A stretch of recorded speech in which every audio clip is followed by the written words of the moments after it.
እንግዲህ እግዚአብሔር መንፈስ ቅዱስ ለእኛ ያዘጋጀውን መስማት የምንችለው በምናችን ነው ከተባለ በዚህ በጆሮአችን አይደለም። ይህማ የማይሰማው የለም። ሰሚው ሕሊናችን ነው። ሕሊናችን ካልተሰበሰበ በስተቀር ይሄ ጆሮ የሚነገረውን ቃል አይሰማም፣ አያስተውልም። ሁሉም ይሰማል፣ ግን የሚጨብጠው ነገር የለም። የሰማውን ይዞ የሚቆየው ወይም ፍሬ የሚያፈራው ለፍሬ የሚደርሰው እዝነ ልቡናችን ሕሊናችን ስለሆነ ሕሊናችንን አይምሯችንን ሰብሰብ አድርገን ቃሉን እንድንሰማ በእግዚአብሔር ስም አሳስባቸዋለሁ። የዛሬው የትምህርታችን ርዕስ መነሻ አድርገን የምንማማርበት እንዲህ ይላል፣ እኔ መረጥኳችሁ እንጂ እናንተ አልመረጣችሁኝም። ይህ ነው መነሻችን። ይህንን ኃይለ ቃል በዮሐንስ ወንጌል ምዕራፍ 15 ቁጥር 16 ላይ ስንመለከት እናገኘዋለን። እንግዲህ ይህን ቃል የተናገረው ማን ነው? ጌታችን አምላካችን ኢየሱስ ክርስቶስ በኢየሩሳሌም አውራጃ እየተዘዋወረ ወንጌልን በሚያስተምርበት ሰዓት ቃሉን የሰሙትን ቃሉን ሰምተው ወደ እሱ የተሰበሰቡትን ሰዎች ምን አላቸው? እንዲህ አላቸው፣ እኔ መረጥኳችሁ እንጂ እናንተ አልመረጣችሁኝም። አያችሁት? አሁንም ይሄን ነገር አስቡት። በእውነት እግዚአብሔርን መርጦ ከፍ ያደረገው የሾመው ማን ነው ቢባል አይገኝም። እግዚአብሔር በራሱ የተመረጠ ነው፣ በራሱ የተሾመ ነው፣ ስልጣኑ ከራሱ ነው። ስለዚህ እኛ በእግዚአብሔር ተመርጠን እግዚአብሔር ወዶን ያዘጋጀን ፍጥረቶቹ ነን። በእውነት ለመናገር እግዚአብሔር በዓለም ላይ የፈጠረውን ፍጥረት ስንመለከት ብዙ ፍጥረት አለው። አያችሁ፣ ብዙ ፍጥረት አለው። በየብስም በጥልቅ ባህርም ሁሉ ብንዳስሰው ከባድ ፍጥረት አለው። እግዚአብሔር ያንን ሁሉ ፍጥረት አልመረጠውም። አስቡት፣ እንኳን ያንን አይደለም መላእክትን እንኳን የኛን ያክል አልመረጣቸውም። መላእክት ለአንድ ነገር ተመርጠዋል። ለምን? ለምስጋና፣ ለተልእኮ፣ እኛን እንዲጠብቁ፣ እኛን ጠባቂ ሆነው ተመርጠዋል። ስናስቸግርም ደግሞ እኛን እንዲቀጡ፣ እንዲቀስፉ ሆነው ተመርጠዋል። ሰው ግን የተመረጠው ለሁለት ነገር ነው ወገኖቼ። የመጀመሪያው ለእግዚአብሔር ማደሪያ ልንሆን ተመርጠናል። ሁለተኛው ከመላእክት ጋር እግዚአብሔርን ቅዱስ ቅዱስ እያልን እያመሰገንን እንድንኖር ተመርጠናል። አያችሁ፣ መላእክትም ሊያድርባቸው አልመረጣቸውም። ለምስጋና ተመርጠዋል፣ እኛም ለምስጋና ተመርጠናል። ከምስጋና በተጨማሪ ማደሪያ ሆነናል። ይኸውላችሁ፣ ስለዚህ ምናለ ጌታችን አምላካችን ኢየሱስ ክርስቶስ እኔ መረጥኳችሁ እንጂ እናንተ አልመረጣችሁኝም። እያችሁ እግዚአብሔር ወዶ ፈቅዶ ወደ እሱ መርጦናል። የመረጠንም ማደሪያ ልንሆነው በእኛ አብሮ ሊመሰገንና ሊመለክ አምላክነቱን አውቆ አምላካችን እያለ እንድናመሰግነው መርጦናል።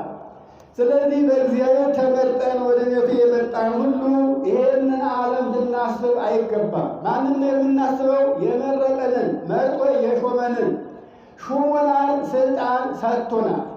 አስቡትና እግዚአብሔር እንዴት አድርጎ መረጠ ብንል ሁላችን ራሳችን የምንጠብቅበት፣ ራሳችን የምንገዛበት፣ ወደ ሕይወት የምንመራበት ምን ሰጥቶናል? ሀብተ ክህነቱን ሰጥቶናል። አያችሁ፣ ይህ ሀብተ ክህነት የተሰጠ ለካህናት ብቻ እንዳልሆነ ማወቅ አለብን። ሀብተ ክህነቱ የማነው ገንዘብ ብለን ብናስብ የምእመናን ነው።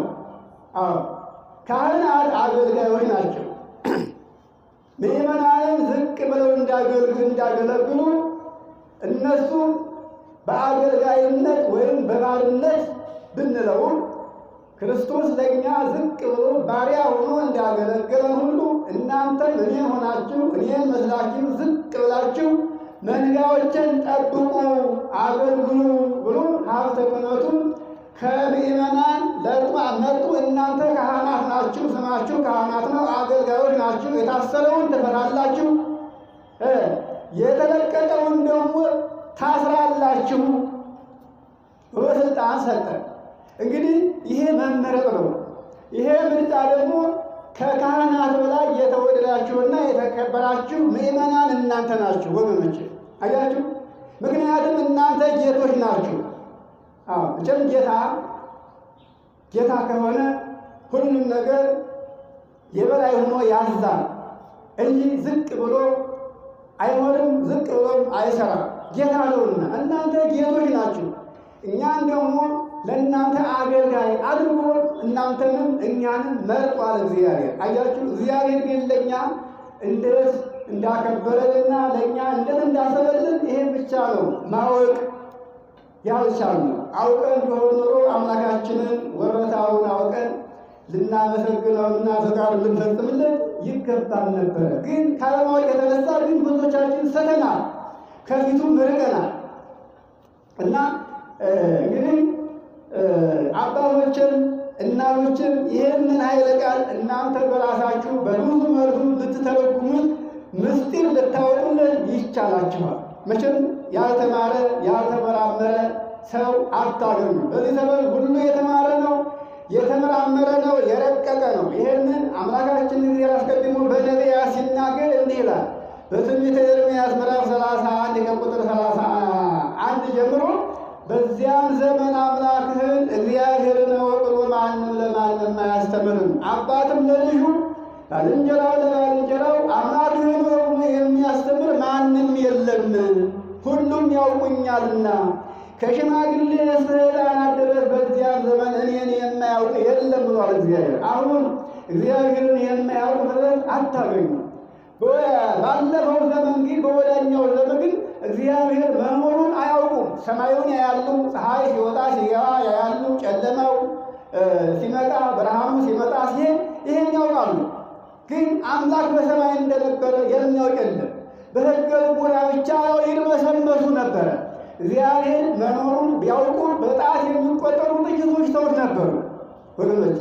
ግን እንደዚህ እንዳሁኑ እንደኛ በሙሉ በምድር ላይ ያለ የሰው ልጅ ሁሉ አምላክ መኖሩን ማንም አይገነዘብም። በተለይ ሶስት አካላት መኖራቸውን ማንም አያውቅም።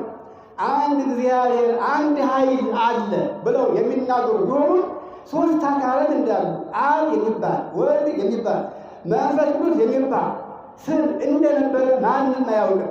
ማንም የማያውቀውን ይህንን የገለጠው ማን ነው ካላችሁ ጌታችን አምላካችን ኢየሱስ ክርስቶስ ነው። ሰውን የተገለጠለት ለደቀ መዛሙርቱ ለሐዋርያት ያስተማራቸው ትምህርት በማቴዎስ ወንጌል ምዕራፍ 28 ከቁጥር 19 ላይ ያለውን ኃይለ ስንመለከት እንግዲህ ዓለምን ዙራችሁ በአብ በወልድ በመንፈስ ቅዱስ ስም እያጠመቃችሁ ደቀ መዛሙርት አድርጓቸው። አያችሁ፣ አብ መኖሩን ወልድ መኖሩን መንፈስ ቅዱስ መኖሩን የተናገረ ጌታችን አምላካችን ኢየሱስ ክርስቶስ ነው። ከዚያም በኋላ የተነሳ ትውልድ ነው ዛሬ አፉን ወልቶ ደረቱን ነፍቶ መናገር የሚችለው።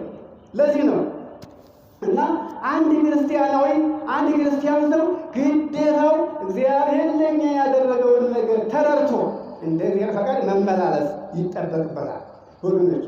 አያችሁ፣ እግዚአብሔር ይህን ያን ያከበረ፣ ስለዚህ የመረጠን እርሱ እንጂ እኛ አልመረጥነውም። እና እኔ መረጥኳችሁ እንጂ ከቶ እናንተ አልመረጣችሁኝም። ስለዚህ አለ አባቴ በስሜ የምትለምኑ ሁሉ እንዲሰጣችሁ እንግዲህ ሂዱና ፍሬ አፍሩ፣ ፍሬ ልታፈሩ ይገባችኋል። ፍሬያችሁም ለዘላለም ሊኖር እኔ ለዘላለም ፍሬ ሆኖ እንዲኖር እኔ መርጬ ሾምኳችሁ።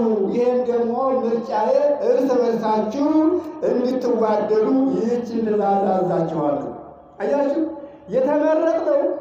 የተመረጥነው ለሹመት ብቻ ሳይሆን ለሀብት ለብልጽግና ብቻ ሳይሆን እግዚአብሔር በሰጠን ነገር ሁሉ ነገር እግዚአብሔር ለእኔ የሰጠኝ ነገር ሁሉ የእኔ ብቻ ሳይሆን የወገኖቼ ሁሉ ነው። አሁን ይህንን የኔ ለግሌ አይሆንም፣ ላድርግ ብለውም እሺ አይሉም። እስቲ ያስቡ፣ እናንተን አባቶችን እናቶችን በዚህ ከዚህ ባገኘው ስልጣን እናንተን መገሰጽ መምከር፣ ንስሐ ለሚገባው ንስሐ መስጠት፣ በኃጢአት ላይ ላለው እሱን ገዝቶ ማቆም ካልሰራው ስልጣኑ ለኔም አይሰራም። ስለያዝኩት እኔ አያከብረኝም።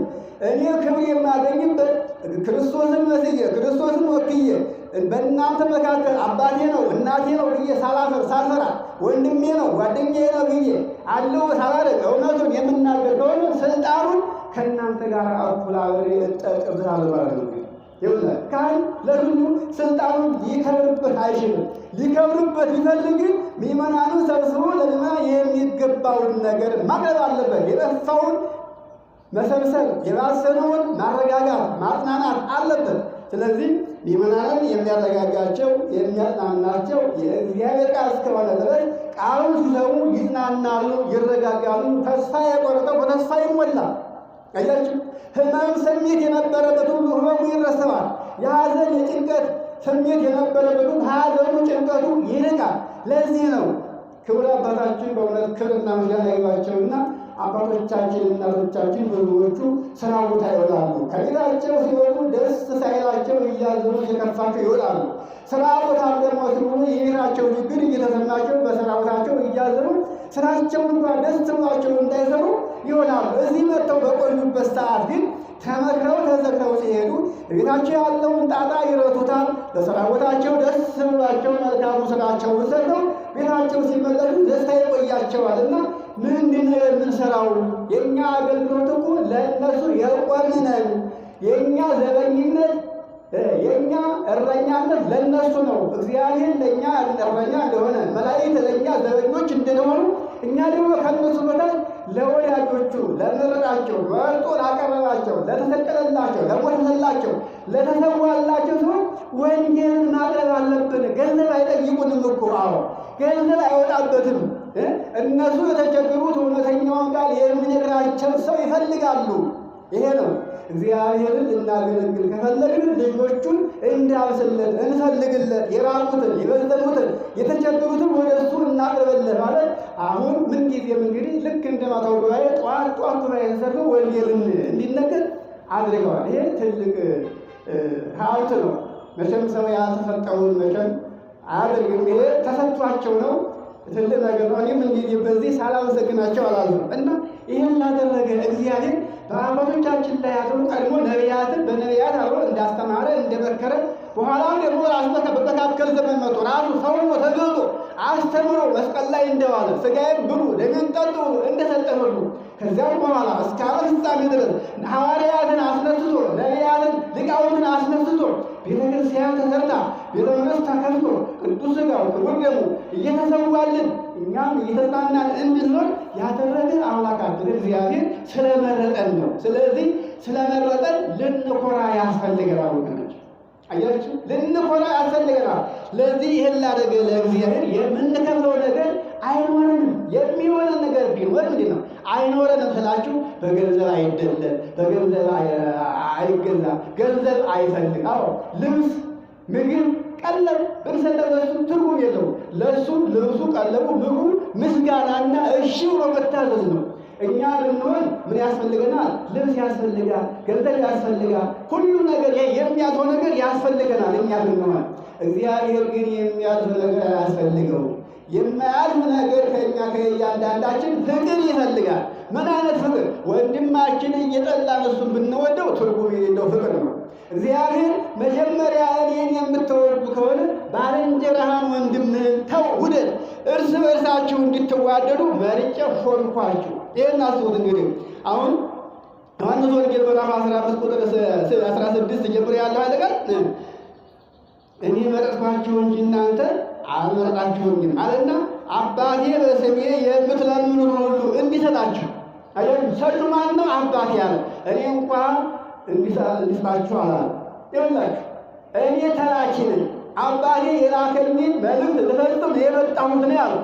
ስለዚህ አባቴ በስሜ በእኔ ስም የምትለምኑትን እባክህ ስለሞተው፣ ስለተሰቀለው፣ ስለተራበው፣ ስለተጠማው፣ ስለ ቅዱስ ልጅ ብለህ ተለመነን ብለህ ስንለምን እግዚአብሔር በልጁ ስም የለመነውን ሁሉ ይፈጽምልናል። ስለዚህ አባቴ በስሜ የምትለምኑትን ሁሉ እንዲሰጣችሁ ፍሬ ልታፈሩ መረጥኳችሁ፣ ፍሬያችሁም ደግሞ ለዘላለም እንዲኖር ሾምኳችሁ። ስለዚህ እርስ በርሳችሁ እንድትዋደዱ ይህችን ትእዛዝ አዝዛችኋለሁ። ትእዛዙ ከባድም አይደለም ወገኖች፣ በጣም ቀላል ከባድ ነው። እርስ በርስ መዋደድ በእውነት በየጊዜው በየሰዓቱ በየቀኑ ለእኛ ክብር የሚጨምር እንጂ በእኛ መዋደድና በእኛ መፈቃቀር በእኛ መተሳሰብ ሀብታችን፣ ክብሬያችን፣ እድሜያችን የሚያጥር አይደለም። ሁሉን ነገር ውስጥ የምናጣው ፍቅር ከእኛ ሲጠፋ ነው። ዛሬ እንዴት እንደሆነ ዓለምን ይሁት ማንን አይወድም። ልጅ እንኳ አባቱን የጠላበት እናት አባት ልጃቸውን የጠሉበት የታሉበት ጊዜ ላይ ነው ያለነው። ይኸውላችሁ ሰው እንኳን ሌላውን መውደዱ ይቅርና ራሱ እንኳን ቢዋደድ መልካም ነገር ነበረ እና አባቶቼ እናቶቼ አሁንም ይህንኑ ምዕራፍ ቁጥር 12 ላይ ያለው ኃይለ ቃል እንዲህ ይላል። ኋላ መለስ ስነግራችሁ እኔ እንደወደድኳችሁ ሁሉ እናንተም እርስ በርሳችሁ እንድትዋደዱ ይህችን ትእዛዝ ሰጥቻችኋለሁ። ትእዛዝ ይህች ናት። እኔ እናንተን ያለ ምንም ምክንያት ወደድኳችሁ፣ ምንም ሳታረጉልኝ። አያችሁ አምላክ እንደሆንኩኝ አምላክነቴን ሳታውቁ ሳትገነዘቡ፣ አምላክ ነው ብላችሁ የአምላክነቴን ፈቃድ ሳታደርጉ፣ እንደኔ ፈቃድ ሳይሆን እንደ ራሳችሁ ፈቃድ እየሄዳችሁ ለሥጋ ፍላጎታችሁ እየሄዳችሁ ባላችሁበት እኔ ራሴ ከነጭቃችሁ ከነ ኃጢአታችሁ ወደድኳችሁ። ስለዚህ እኔ እንደወደድኳችሁ ሁሉ እናንተ እርስ በርሳችሁ እንድትዋደዱ ይህችን ትእዛዝ ሰጥቻችኋለሁ አለና እንግዲህ ነፍሱን ለወዳጆቹ አሳልፎ ለሞት ከመስጠት የበለጠ ፍቅር ለማንም የለም። ይኸው እኔ ለእናንተ ምን ያህል እንደምወዳችሁ በእናንተ ቦታ ገብቼ የእናንተን ኃጢአት የእናንተን በደል እንደኔ የኔ እንደሆነ አድርጌ ስለ እናንተ አሳልፌ ራሴን ለሞት ሰጠሁኝ። አያችሁ ለሞት ሰጠሁኝ። እናንተ በደላችሁ፣ ኃጢአት ሰራችሁ። በሰራችሁ ኃጢአትና በደል ኃጢአታችሁን አስባችሁ መታሰር፣ መገረዝ፣ መሰቀል፣ መሞት የነበረባችሁ እናንተ ነበራችሁ። እናንተ በበላችሁት ጋር የገብቼ ታሰርኩኝ ከገረፍኩ። አያችሁ እናንተ በበላችሁ እናንተ ባደረጋችሁት ነገር እናንተ ባለዳችሁ ውስጥ ገብቼ እኔ ተቃጠልኩኝ፣ ለእናንተ ሞትኩላችሁ፣ ዋጋ ከፈልኩላችሁ። እንግዲህ ስወዳችሁ በመልካሙ ግብራችሁ ሳይሆን በኃጢአት ላይ እያላችሁ ወደድኳችሁ፣ አነጻኋችሁ፣ ቀደስኳችሁ፣ ከሞት ወደ ሕይወት መለስኳችሁ። ጠላታችሁን ሞትን በሞቴ ደመሰስኩላችሁ። እናንተን ወደ ቀደመ ክብራችሁ መለስኳችሁ፣ ወደ ገነት ወደ መንግሥተ ሰማያት። 5500 ዘመን በባርነት ተገዝታችሁ ነበረ።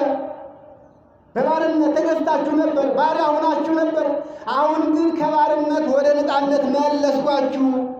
ይሄ ፍቅሬ ነው፣ ውዴታዬ ነው። እንዲህ አድርጌ የወደድኳችሁን ያክል እናንተም ደግሞ እኔን ሳይሆን መጀመሪያ እርስ በርሳችሁ እንድትዋደዱ እፈልጋለሁ። እኔን መውደዳችሁን የማውቅላችሁ እናንተ ስትዋደዱ ነው። እናንተ እርስ በርሳችሁ ሳትዋደዱ እርስ በርሳችሁ እየተገዳደላችሁ አንዳችሁ ለአንዳችሁ መርዝ እየቀመማችሁ አንዱን ከሥራ ቦታው ከሕይወቱ ከትዳሩ እያፈናቀላችሁ እኔን እንወድሃለን ብትሉኝ ይሄ ከንቱነት ነው። አዎ አያችሁ፣ ከንቱነት ነው። እኔን የወደደ ከአንገት ልጄን የወደደ ከአንጀት አለች እናት ይባላል። አሁን እናት እስኪ አስቡ፣ እናት ከሌላ የወለደችውን ልጅ ያ ባሏ አንቺን ወድሽ ነበረ ግን ይሄ ልጅሽ ቢላል ደስ ይላታል። አይ እኔ ከወደደኝ ጥሩ ብላ እዛ ሰው ጋር ትቀጥላለች? አትቀጥልም እኮ። አያችሁ፣ እኔን የወደደ ከአንገት ማለት ከአንገት በላይ የከንፈር፣ ልጄን የወደደ ከአንጀት፣ አንጀት እዚህ ውስጥ ነው። ልጇን ከወደደላት እሷን እንኳ ቢያማርናት እየደበደበ እንኳ ቢገዛ ለልጇ ስትል መከራውን ችላ ትኖራለች። አያችሁ፣ ይሄ ማለት እንግዲህ እኔን የወደደ ከአንገት፣ ልጄን የወደደ ከአንጀት። እናት ማናቸው? ሥላሴ ናቸው። አያችሁ፣ ወንድሙና ባልንጀራውን እርስ በርሳቸው የተዋደዱ እነዚህ ከአንጀት ልጆች ናቸው። ግን እነሱ እየተላሉ እየተገዳደሉ እርስ በርሳቸው ለአንዱ ሞትን ለአንዱ መቃብርን እየቆፈሩ በአንዱ ትከሻ ላይ እየተረማመዱ ራሳቸውን ለማኖር አንዱን መረማመጃ አድርገው አምላኬ አምላኬ የሚሉ እነዚህ ከአንገት በላይ የአፍ ነው ያለው እግዚአብሔር ነው። ምሳሌውን እናት ብለን እንውሰደው እንጂ ይህቺ እናት የተባሉ ሥላሴ ናቸው። ሥላሴ እኛ እርስ በርሳቸው በፍቅር ተሳስበን መኖር እንድንችል ይፈልጋሉ። ይሄ ከሆነ ደግሞ እኛን በፍቅር ያኖሩናል፣ በሀብት በጤና ይሾሙናል፣ እድሜያችን ይቀጥላል። ወገኖች አሁን እድሜያችን እያለቀ ሀብታችን እያለቀ የሄደበት ጤና እያጣን ሰላም እያጣን የሄድንበት እግዚአብሔርን የምንወድህ ከአንገት በላይ ነው ስለምንለው ነው። በከንፈራችን ነው። እሱም ተናግሮታል። ይሄ ሕዝብ እግዚኦ እግዚኦ ይለኛል፣ ልቡ ግን ከኔ የራቀ ነው ብሎ በትንቢተ ኢሳይያስ ምዕራፍ 6 ላይ ተናግሮታል። እና ስለዚህ አባቶችና እናቶች እኔ ያዘዝኳችሁን ሁሉ ብታደርጉ እናንተ ምን ትሆናላችሁ? ወዳጆቼ ትሆናላችሁ። እኔ ያዘዝኳችሁን ሁሉ እንግዲህ ለእኛ ያዘዙት ትእዛዝ ምንድን ነው? እስኪ አስቡ። ከምትበላው ከምትጠጣው ከምትለብሰው እንኳን አለ ባልንጀራህን አስበው ነው። ከምትበላውም ከምትለብሰውም ወንድምህን አስበው። የተቸገረውን ነገር ከልብስ ከሆነ ከምግብ ከሆነ ችግሩን ሸፍንለት። ያን ጊዜ እኔን ታገኛለህ። ለወንድምህ ያረከው ሁሉ ለእኔ ነው።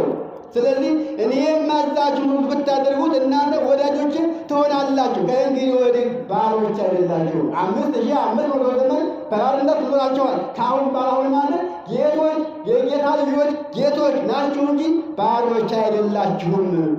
አያችሁ፣ ባሪያ ጌታው የሚያደርገውን አያውቁም። እናንተ ግን ባሮች ስላልሆናችሁ ጌታችሁ የሚያደርገውን ታውቃላችሁ። ይኸው ሚስጥር አልተከፈለብንም። ኃጢአታችን በደላችን ልቡናችን አደነደነው። እንዳንሰማ ሆን ማሰብ እንዳንችል ሆን እንጂ ምስጢሩን ገልጦልናል። የዚህን ዓለም ብቻ ሳይሆን የወዳኛውን ዓለም ምስጢር እንድናውቅ የገለጠልን ማነው? እግዚአብሔር ነው። ስለወደደን ነው። አባቶቻችን ምስጢሩ ገብቷቸው ሁሉን ነገር ቀምመው የረቀቀውን አጉልተው አቅርበውልን ነበረ። እኛ ግን መጠቀም አልቻልንም። እንኳን መጽሐፉን ለማንበብ ይቅርና ለሚያሰሙን እንኳን ሰዎች ጆሮ መስጠት አንችልም። አያችሁ፣ እንሰለቻለን። አንዳንዶቻችን አብዛኛዎቻችን እነዚህ ካህናት የሚናገሩት አያጡ ብለው የሚሉ ሰዎች አሉ። ሳናውቀው ወደ ውስጥ እንደምንገባ አስቡት። እንግዲህ ይኸውልህ በዚህ መድረክ ቆሞ የሚያስተማን የሚያስተምረን እግዚአብሔር ነው። በአካል ግን እኛ ነን የምንታየው። ያንን ሰው መንቀህ ማለት መንፈስ ቅዱስን መንቀህ ማለት ይሄ ነው። አያችሁ፣ ሳናውቀው ኃጢአት የምንገባ ብዙዎች አለ ወገኖች። መንፈስ ቅዱስን ይሰድባል፣ አይታይ። የማይታየውን መንፈስ መስደብ አይቻልም። ክርስቶስን ግን ቢሰድቡት ሥጋ ለብሷል። ሰውን የሰደበ ኃጢአቱ ይሰረይለታል። መንፈስ ቅዱስን የሰደበ ግን ኃጢአቱ አይሰረይለትም። መንፈስ ቅዱስን ማን አይቶ ይሰድበዋል? አይታይ። ግን ከእኛ ጋር ነው ያለው። መንፈሳዊ ነገር የሆነ ሁሉ በቤተ መቅደሳችን፣ በቤተ ክርስቲያን፣ በቅዳሴውም፣ በማህሌቱም፣ በስብከተ ወንጌሉም የምንሰማው አገልግሎት መንፈሳዊ አገልግሎት ሁሉ የሚያከናውነው ማን ነው ብለን ሀሳብ መንፈስ ቅዱስ ነው። ያለ መንፈስ ቅዱስ አንድ ነገር መስራት አይቻልም። በዚሁ የዮሐንስ ወንጌል ምዕራፍ 15 ቁጥር 5 ላይ ያለ እኔ ምንም ነገር መስራት አይቻላችሁም ብሎ ክርስቶስ ይኸው ያለ እኔ እናንተ ምንም ነገር ልታደርጉ አይቻላችሁም ከኃጢአት በስተቀር መንፈሳዊ ነገር እንኳን ወንጌልን ያክል ምስጢር አመስጥሮ ለመናገር ይቅርና ትንሽ ነገር እንኳን ለማድረግ አይቻልም ወገኖች። በመንፈሳዊ ነገር ስንዘጋጅ ስናስብ በእኛ አድሮ እንድንጸልይ፣ እንድንጾም፣ እንድናመሰግን፣ እንድንቀድስ፣ እንድናወድስ፣ ወንጌል እንድንማር፣ እንድናስተምር ይህን የሚያከናውን መንፈስ ቅዱስ ነው። ለእሱ ማደሪያ ሆነ ስንገኝ ሁሉ ነገር የሚሰራ እሱ ነው። በዚያ ጊዜ ግን አንዱን ካህን ዝቅ አድርገን ብንመለከተው ያቀለልነው የነቀፍነው ያን ሰው ሳይሆን መንፈስ ቅዱስ አድሮ የሚናገርበትን ሰው ስንነቅፍ የተነቀፈው ማን ነው? መንፈስ ቅዱስ ነው። ያን ጊዜ ኃጢአት አይሰረይም። አያችሁ፣ ሥጋ የለበሰው ክርስቶስን ብትነቅፉትም ከዚያም ላይ ገድላችሁት የለን አስራችሁ በጭንጋር ቸንክራችሁት የለን። እሱ ግን ሥጋ ስለለበሰ ይቅርታ ለምነላችሁ። መንፈስ ቅዱስ ግን በሰው አድሮ የሚሰራውን ስራ ንቆ ያን ሰው የሚሰድን የሚያቃልሉ መንፈስ ቅዱስ እንደውና የነቀፈው ኃጢአቱ አይሰረይለትም። ይገርማቸዋል። በዚህ ዙሪያ ምዕመናን ብቻ ሳይሆኑ ካህናት ሁሉ ወንጀለኞች ናቸው።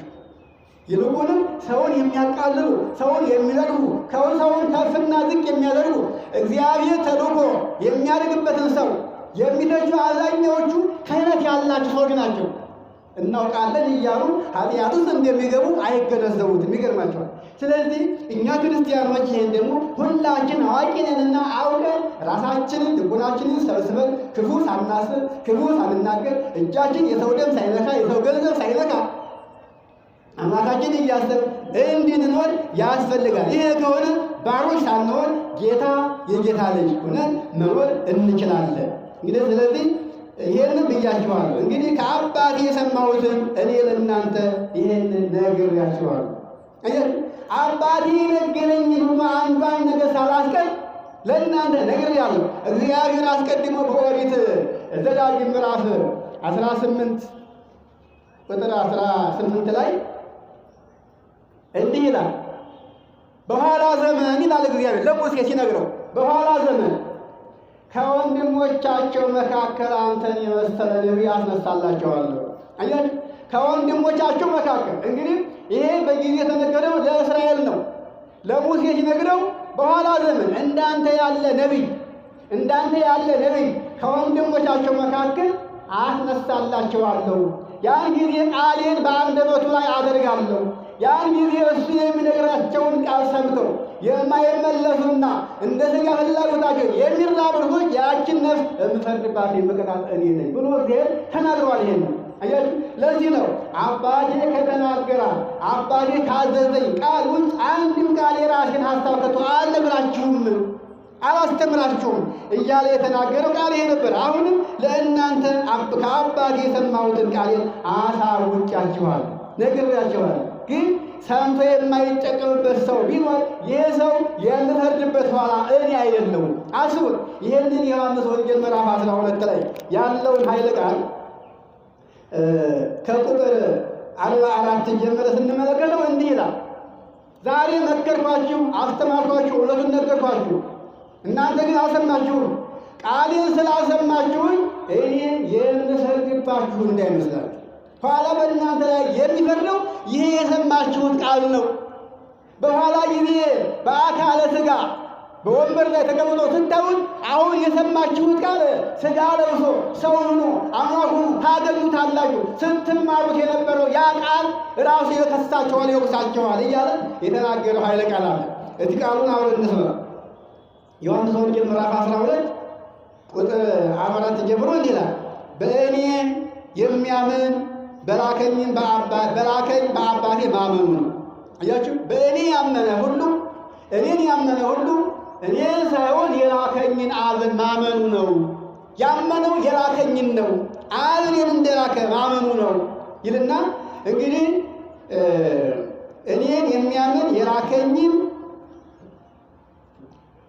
የአባቴን ያያል። እኔን የላከኝን አባቴን ያያል። እንግዲህ በእኔ የሚያምን ሁሉ ያ በጨለማ እንዳይኖር እኔ ብርሃን ሁኜ ወደዚህ ዓለም መጣሁለት። 5500 ዘመን በጨለማ ሲርመሰመስ የኖረን ሰው ከጨለማ ወደ ብርሃን ላወጣ ብርሃን ሁኜ ወደዚህ መጣሁለት። አሁን ያለንበት ዘመን የጨለማ ዘመን ነው ወይስ የብርሃን ዘመን ነው? እስኪ ተናገሩ። በዚያም ዘመን እንደዚህ እንዳሁኑ ነገር ፀሐይ ነበረች፣ ግን ጨለማ ነበረ። ቀኑ ጨለማ ነው፣ ሌሊቱ ያው ሌሊት ነው። እውነት የለችማ። አያችሁ፣ ለሰው የሚያዝን የለም። የሚኖረው ማን ነበር ካላችሁ ጉልበተኛ ነበር።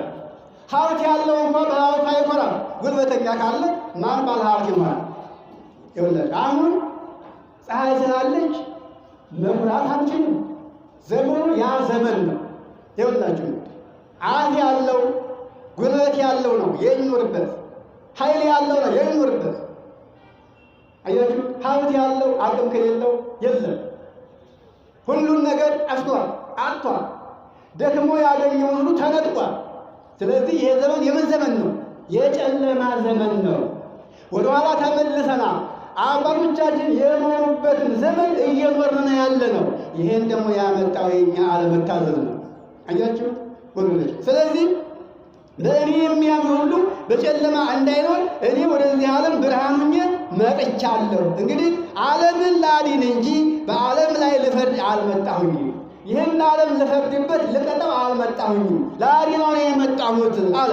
ይህን ካለ በኋላ እንግዲህ ይህን ቃል ሰምቶ የማይጠብቀው ሰው ቢኖር አለ፣ ይህን ቃል ሰምቶ የማይጠብቀው የማያደርገው ለዚህ ቃል የማይታዘዝ ሰው ቢኖር የምፈርድበት እኔ አይደለሁም። አያችሁ እንግዲህ ይሄን ቃል የማይሰማ ቃሌን ሰምቶ የማይቀበለው እርሱ የሚፈርድበት አለው። ይሄም ደግሞ እኔ አሁን የምናገረው ይሄ ቃል ነው። በመጨረሻው ቀን ይሄ አሁን የምትሰሙት ቃል ይፈርድባችኋል። አዎ ያ ቃል ማለት አሁን እንደምታዩኝ ኋላ እኔን ሆኖ ታዩታላችሁ ዙፋን ላይ።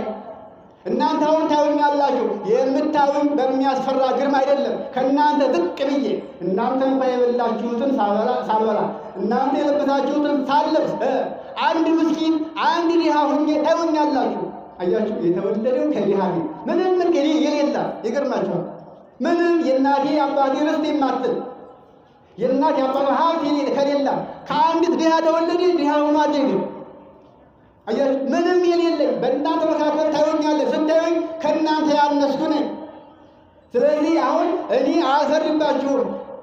የምፈርድባችሁ አሁን የምትሰሙት ቃል አሁን የምታዩት ሰው የምታዩት በግርማ መለኮቱ ሲመጣ የሚያስፈራው ታዩታላችሁ። ያ ቃል ይኸውላችሁ ይሄ ነው ይፈርድባችሁ። ይሄን ቃል ሰምቶ የማይታዘብ ይሄን ቃል ሰምቶ አምላኩን እግዚአብሔርን የማይፈራ ያን ጊዜ በመጨረሻው ዘመን ይፈረድበታል። እንግዲህ እኔ ራሴ ይሄን አልተናገርኩትም፣ ነገር ግን የላከኝ አባቴ እርሱ እኔ የምናገረውን ትእዛዜን ሰጠኝ። ትእዛዙም ደግሞ የዘላለም ሕይወት ነች። አዎ እንደሆነችም አውቃለሁ። ስለዚህ እኔ የምናገረውን አባቴ እንደነገረኝ እንዲሁ አድርጌ እንደነገረኝ አድርጌ ለእናንተ ነግሬያችኋለሁ። ከአባቴ የሰማሁትን አልከፈልኩባችሁም፣ አላስቀረሁባችሁም። ሳይከፈልብን ሙሉ ጸጋ አግኝተን እኛ ግን አጎደልነው። ይኸውላችሁ እግዚአብሔር ሀብት ሰጥቶት በሰጠው ሀብት ሳያውቅበት በከንቱ የሚያልቅ ገንዘብ አለ። ይገርማችኋል።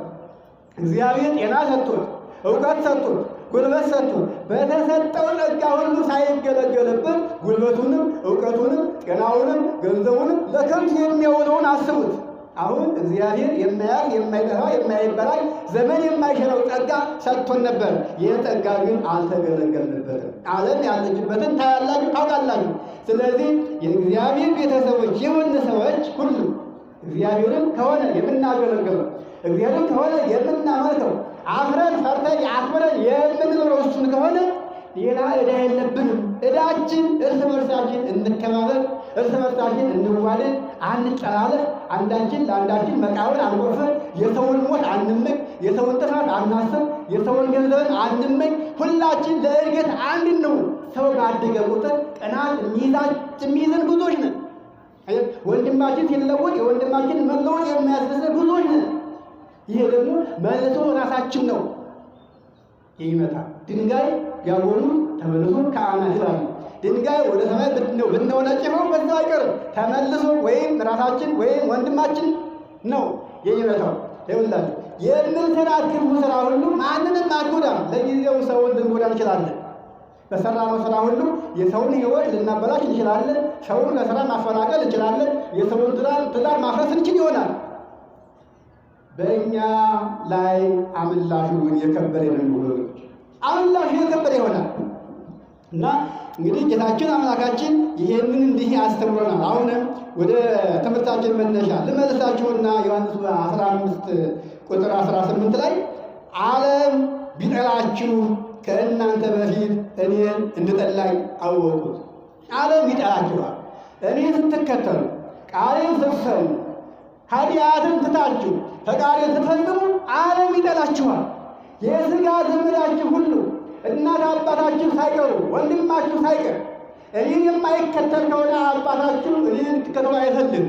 አባታችሁ ጣዖት አምላኪ ከሆነ ዓለምን ወዳጅ ከሆነ ልጆቹ መንፈሳውያን ከሆኑ ልጆቹን ይጠላል አባት።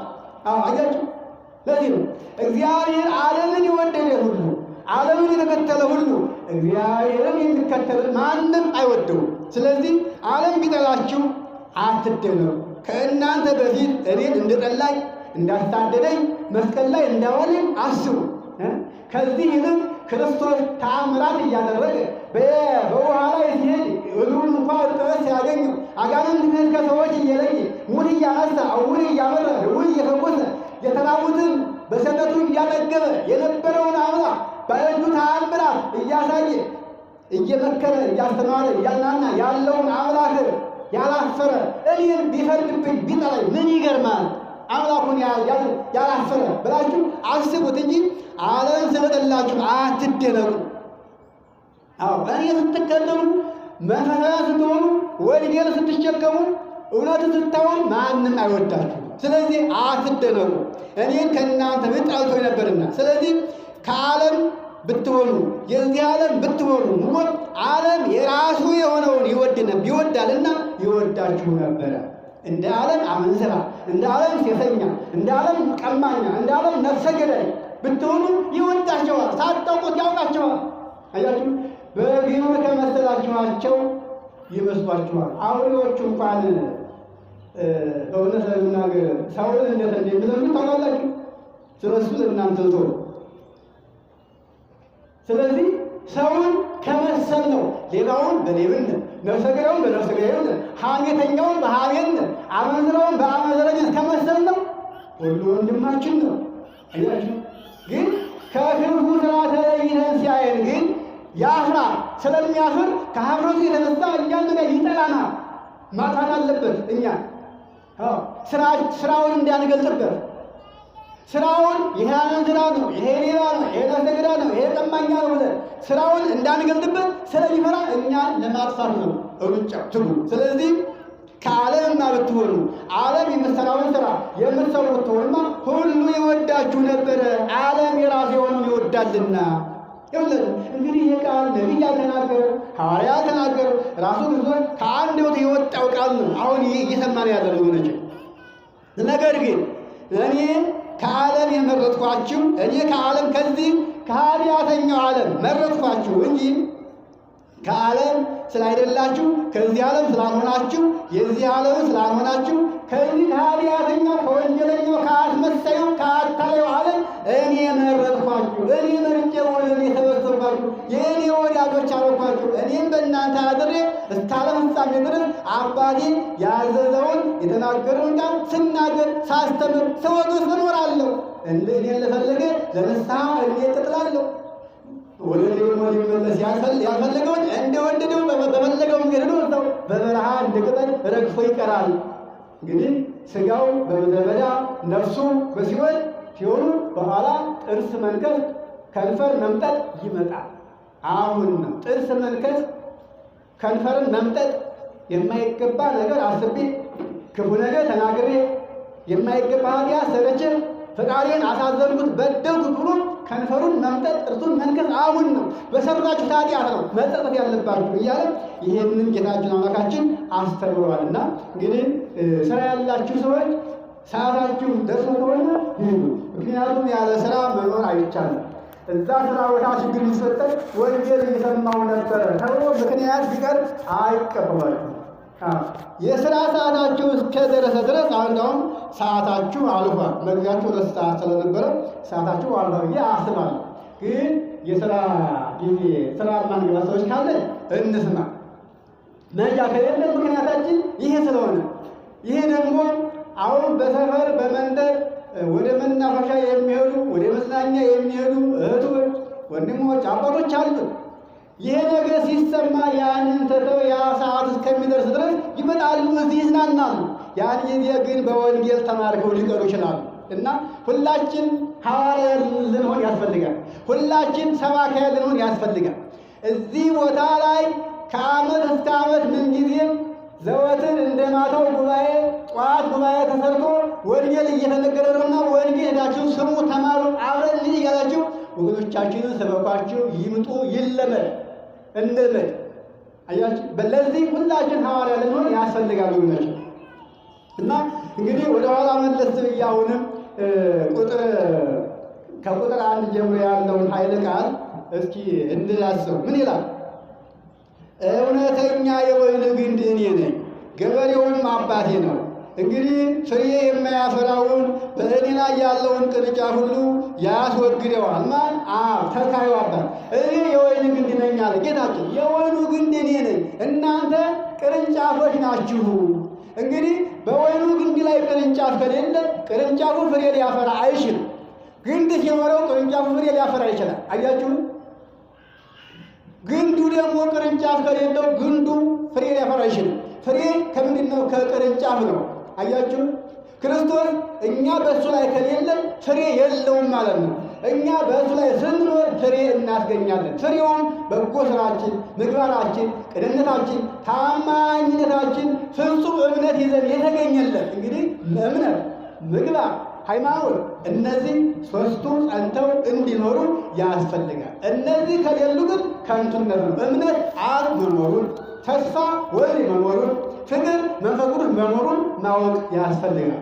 እምነት፣ ተስፋ፣ ፍቅር የሌለው ከንቱ ነው። ሐዋርያው ቅዱስ ጳውሎስ አንደኛ ቆሮንቶስ ምዕራፍ 13 ቁጥር 13 ላይ እምነት፣ ተስፋ፣ ፍቅር እነዚህ ሦስቱ ለዘላለም ጸንተው ይኖራሉ፣ ዓለም ሳይፈጠርም ነበሩ፣ በዚህ ዓለምም አሉ፣ ዓለምንም አሳልፈው የሚኖሩ እነዚህ ናቸው። እነዚህን አጽንቶ መያዝ ያስፈልጋል። እምነት አብ የሁሉ መገኛ፣ ተስፋ ወልድ በኋላ ለፍርድ የሚመጣው ዋጋችን የሚከፍለን፣ ፍቅር መንፈስ ቅዱስ ከእኛ ጋር ሆኖ ሥራ እንደሚሠራ ይህንን አውቀን ሰውነታችን አካላችንን ከኃጢአት ጠብቀን መኖር እንድንችል ይህንን ትእዛዝ ያስቀመጠልን ጌታችን አምላካችን ኢየሱስ ክርስቶስ ነው እና እናንተ በእኔ ላይ ከሌላችሁ ፍሬ አይኖራችሁም። ፍሬ የሌለው ደግሞ በእሳት ይቃጠላል። ፍሬ ከሌለው ለምን አይጠቅምና፣ ስለዚህ በእሳት እንዳትቃጠሉ ወደ እሳት እንዳትጣሉ እኔ ግን እናንተ ጠንዘል ቅጠል ሁናችሁ ፍሬ እንዲታፈሩ ፍሬያችሁን ምግባራችሁ ነው። እርስ በርስ ላይ ያላችሁ ፍቅር፣ መተማመን፣ መቻቻል፣ መተጋገዝ፣ ቃሌን መስማት፣ ከኃጢአት መራቅ ይሄ ሁሉ ተግባር ነው፣ ምግባር ነው፣ ጾም ነው፣ ጸሎት ነው። አያችሁ ጾማችን ጸሎታችን ሁሉ ተቀባይነት አግኝቶ በነፍስም በሥጋም ዋጋ ሊያስገኘን የሚችለው ከኃጢአት ስንጠበቅ እንጂ ያለምንም በጎ ምግባር ምንም ምግባር ብናበዛ ተስፋ አይኖረም። ተስፋችን እምነት፣ ተስፋ፣ ፍቅር ሲኖረን ነው። መተሳሰብ ሲኖረን ነው። አምላካችን ስናስበው ነው። ሳንወደው የወደደንን፣ ሳናከብር ያከበረንን እግዚአብሔርን ማክበር የምንችለው እኛ እርስ በርሳችን ስንከባበር ያን ጊዜ የምናከብረው እግዚአብሔር መሆኑን እናውቀዋለን። አንተ ሰነፍ አምላክህን እግዚአብሔርን አውቀዋለሁ ትላለህ፣ እወደዋለሁ ትላለህ። ታዲያ ከወደድከው ለምን ወንድምህን አትወድም? እግዚአብሔር እኮ ፍቅር ነው። ፍቅር ለወንድምህ ፍቅር ከሌለ ወንድምህን ሳትወድ የማይታየውን እግዚአብሔር እንዴት ትወደዋለህ? በዓይንህ የምታየውን ወንድምህን ሳትወድ የማይታየውን ወደዋለህ የምትላንት ሐሰተኛ ነህ እያለ ሐዋርያው ቅዱስ ዮሐንስ አንደኛ መልእክቱ ምዕራፍ 4 ላይ ያለው ኃይለ ቃል ይህን ያስተምረናል። ሆነ ታዲያ የሚገርመው ነገር ይህንን የሚሰብከው ሰው ራሱ ፍቅር የለውም። ወንድሙን የሚገራ፣ ወንድሙን የሚያሳድድ፣ የገንዘብ ፍቅር የገዛው፣ ጥቅም የገዛው፣ ስልጣን የገዛው ማን ሞት አይሆናላችሁ? ይህን የሚናገረው ሰው ነው። ይገርማችሁ፣ በጣም ያሳዝናል፣ ያሳፍራል። አያችሁ፣ ይሄ እንግዲህ እግዚአብሔርን የምናውቀው ከልብ ሳይሆን ከከንፈር ነው ማለት ነው። ይሄ ደግሞ አይሆንም። ከልቡ አምላኩን የተረዳማ እንግዳ ነቢያት፣ ሐዋርያት፣ ጻድቃን፣ ሰማዕታት ሁሉ ይህን ዓለም ጥለው ነው የተጋደሉት። ሰማዕታት ከገንዘብ ጋር ሁነው ከስልጣን ጋር ሁነው ቤት ሰርተው ገንዘብ አፍርተው አይደለም ሰይፍ የወረደባቸው፣ ዓለምን ንቀው ነው የተሰየፉት ወገኖች። ነቢያትም ዓለምን ጥለው ነው፣ ሐዋርያትም ዓለምን ጥለው ነው። አንድ ነገር የላቸው። ገንዘባቸው በሰማይ እንደሆነ አውቀው ራሳቸውን ለእውነት አስገዙ። እሱም አላፈረባቸውም፣ አከበራቸው። እንደ ሰው ሞቱ። ሰው ነበሩና አፈር ትቢያ ሆኑ። ስማቸው ደግሞ ሕያው ሆኖ ቤተ መቅደስ ታንጾላቸው ተከብረው ይኸው ዛሬ እናከብራቸዋለን።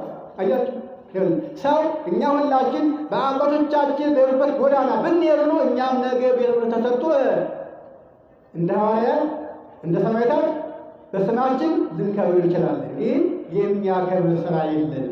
የሚያከብር ስራ ከተገኘበት የሚያከብረን እግዚአብሔር ነው። ያዛል ትውልዱን፣ ፍጥረቱን። ስልጣን አለው እግዚአብሔር ወገኖች። እና አባቶችና እናቶች እንግዲህ በእኔ የሚኖር እሱ በዘላለም በእኔ ይኖራል፣ ብዙ ፍሬም ሊያፈራ ይችላል። በእኔ የማይኖር ሰው ግን እሱ እንደ ቅርንጫፍ ሁኖ ወደ ውጭ ይጣላል፣ ይደርቃል። ቅርንጫፍ ይረግፋል። ቅርንጫፍ ጠንዘል የምታየው ነው። ሲደርቅ ይረግፋል፣ ተደርጎ ይጣላል። ያለው ነገር ወደ እሳት መጣል። ስለዚህ በእኔ የማይኖር ማለት እኔን ሰምቶ እኔን ጠብቆ እኔን አስቦ ቃሌን ሰምቶ መንፈስ ቅዱስ የሚነግረውን የማይቀበል ሁሉ ፍሬ የሌለው ቅርንጫፍ ነው፣ የሚረግፍ። እንግዲህ በእኔ ብትኖሩ በእኔ ጸንታችሁ ብትኖሩ ቃሌንም ብትሰሙ ቃሌም በእናንተ ጸንቶ ቢኖር የምትወዱት ሁሉ ለምኑ ይሰጣችኋል፣ ይፈጸምላችኋል። ብዙ ፍሬ ብታፈሩ ደቀ መዛሙርቴ ብትሆኑ በዚህ ደግሞ አባቴ ይከብራል። ቃሌን ሰምታችሁ በጎ ሥራ ቢኖራችሁ፣ አዎ ስለ እናንተ በጎ ሥራ አባቴ ይከብራል። እኔም ቃሉ ፈጻሚ መሆኑን ደስ እያለው በእኔም በእናንተም ደስ ይለዋል።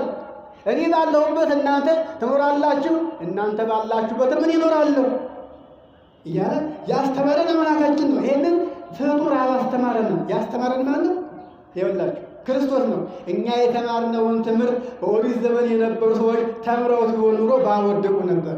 አያችሁ፣ አንቺ ሰዶምና ገሞራ ኮራሌ ወዮልሽ፣ ወዮልሽ። አንቺ የሰማሽውን ሰዶምና ገሞራ ሰምተው ቢሆን ኑሮ እንዳባልሆነች ነበረ። አንቺ ግን እኔን አይተሽ በእጅሽ ዳይስተሽ በጆሮሽ ሰምተሽ ጥለሽኛል። በፍርድ ቀን ግን ከአንቺ ይልቅ ለሰዶምና ለገሞራ በኖህ ዘመን ለነበሩት ፍርዱ ይቀልላቸዋል ተብሏል። ይኸውልህ የእነዛና የእኛ በደል ይለያያል። እኛ የምናጠፋው አውቀን ነው፣ እነዛ ግን ሳያውቁ ነው። መሪ የላቸው፣ አስተማሪ የላቸው፣ በጨለማ ያሉ፣ ምርኩዝ የላቸው፣ ድጋፍ የላቸው። እኛ ግን ምርኩዙን፣ ድጋፉን፣ ምርቡን ሁሉ ተቀብለን ነው የጣልነው ወገኖች። እና የእግዚአብሔር ልጆች ነን ብለን ለመናገር አፋችን ሞልተን ደረታችን ነፍተን መናገር እንድንችል እውነታችንን እናውጣው፣ ወደ እውነት እንመለስ። ዓለም አታንበርከን፣ አታሸንፈን። ዓለምን እንጥላ፣ እንናቃ። በዓለም ላይ ያለው ሁሉ ሊያስፈልገን አይገባም። ዓለም የምታስረክበን ጥፋትን፣ ሞትን ብቻ ነው። እንግዲህ እኔ የአባቴን ትእዛዝ እንደጠበቅኩት ሁሉ እናንተም ደግሞ በፍቅሬ ብትኖሩ፣ በፈቃዴ ብትኖሩ፣ ትእዛዜን ብትጠብቁ በፍቅሬ ትኖራላችሁ። እኔም ደስታዬ በእናንተ እንዲሁ ይፈጸማል። ይሄም እንዲሆን አስቀድም ይህን ነግሬያችኋለሁ ሲል ጌታችን አምላካችን ኢየሱስ ክርስቶስ ያስተማረን በዮሐንስ ወንጌል ምዕራፍ 15 ከቁጥር 1 እስከ 20 ድረስ ያስተማረን ትምህርት ይሄን ይመስላል። አሁንም የመከረን ያስተማረን አምላካችን እግዚአብሔር ክብርና ምስጋና ለእርሱ ይሁን። የትምህርታችን መነሻ አድርገን የተማርንበት እኔ መረጥኳችሁ እንጂ ከቶ እናንተ አልመረጣችሁኝም። እንግዲህ ተመርጠን ለሹመት፣ ለሽልማት፣ ለክብር፣ ለማዕረግ የተመረጥነው ማን የመረጠን? ለዚህ ሀገር ክርስቶስ ነው። አምላካችን እግዚአብሔር ነው የመረጠን እንጂ እሱን መርጦ የሾመው የለም። ደግሞም ስንመረጥ ከመላእክት በልጠን የተመረጥነው። ለእኛ የተሰጠው ሀብት ለመላእክት አልተሰጣቸውም። መጀመሪያ ላይ እንደተነጋገርነው መላእክትን ለአንድ ነገር ብቻ መርጧቸዋል። እሱም ለምስጋና። እኛም ለምስጋና ተመርጠናል። ከምስጋና በላይ ደግሞ ለመንፈስ ቅዱስ ማደሪያ ልንሆን ተመርጠናል። ይኸው አደረ፣ አየነው እኮ ሥጋ ለበሰ። ያ ሥጋ የሁላችን ሥጋ ነው። ዛሬ መንፈስ ቅዱስ መልካሙን ነገር የሚናገረው በእኛ ሳያድር አይደለም። በእኔ አንደበት አሁን ይሄ ቃል አይነገርም። ከጓደኛዬ ጋር እንኳን ስጫወት አንደበት ያጥረኛል፣ እንኳን ወንጌል ለማስተማር ይቀርና። ግን ይሄ ሥራ የመንፈስ ቅዱስ ሥራ ስለሆነ መንፈስ ቅዱስ እየሰራብን ያለው እንግዲህ አድሮብን ማለት ነው። ስለዚህ ለመንፈስ ቅዱስ ማደሪያ ለመሆን ከተዘጋጀን ከበቃ ልባችን ንጹሕ ከሆነ እውነተኛ ከሆነ ታማኝ ከሆነ በሁላችን ላይ ያድራል። ነቢያትን ሲያስነሳ ፊደል ቆጥረው ትምህርት ቤት ገብተው ተምረው ሳይሆን ከግብርና ቦታ ነው አስነስቶ ነቢይ ያደርጋቸው። በተለይ ኤልሳዕ እንመልከት፣ ገበሬ ነበር፣ አራሽ ነበር ወገኖች። ላም ጠባቂ